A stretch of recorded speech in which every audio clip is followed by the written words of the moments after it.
question is? The question is unlimited board length, volume, and how they've progressed from 16 to 22 and why. Well, you know, it all depends, I think, on application. Like I was just saying, in Hawaii, the board of choice used to be the F16, and then that's evolved. They took a little rocker out of it, they lengthened it out, and now they're finding that the 17.6 is the board of choice. For flat water, we've been experimenting. Before, I used to have an 18-foot board, then it was 18.6, 19. Came up with a 19.7, which I have here. And then we even pushed the envelope, and then we tried a 21-foot board. But that's kind of the beauty with the unlimited class. You can gauge it for conditions and or rider. A guy like Connor Baxter, it would probably be at a disadvantage to have a 19.5-foot board or a 21-foot board because of the parasitic drag. What it takes a certain amount of energy to get that board up to speed. But hull speed is predicated by length and beam width. So if you can push a longer, narrower board, it's going to have a faster hull speed.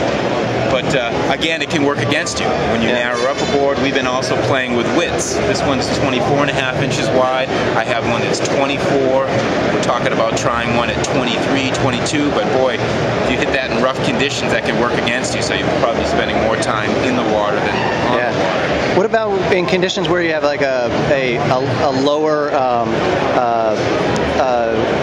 like something that's like, we have 3 feet at 3 seconds, so our periods are really low. The troughs aren't as long or wide as some of the longer period swell, even the trade wind swell that they're getting into. I mean, does it's like fitting into the swells have anything to do with it as far as? I mean, if it's downwind conditions, definitely. There's conditions where a 14 will slot in better than maybe an unlimited. But I've had that in a number of different conditions. I've even raced my 21 foot in downwind conditions, Malibu, and if it's a couple feet to 3 feet, the 21 works great.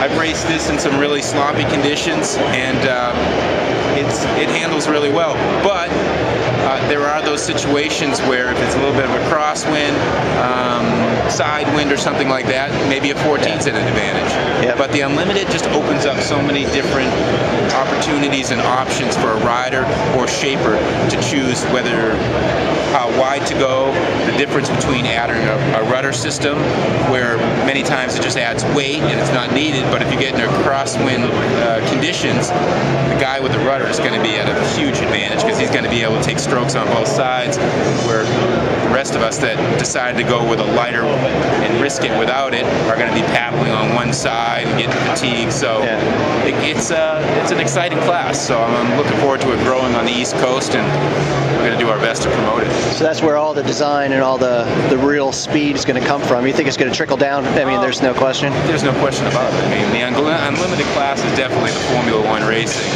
of stand-up paddling. It's these boards that are breaking course records. It's these boards that are trying new designs. Just it's a bigger easel for a shaper to work on.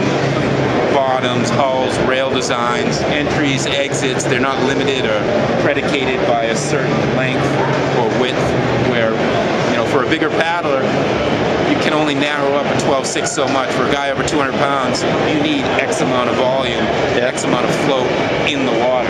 Versus an unlimited, if a guy wants to go narrow, we can always stretch it out to get that same amount of displacement. Well, they're coming. They're coming on the East Coast. I'm stoked to see it grow. Thanks, Thomas.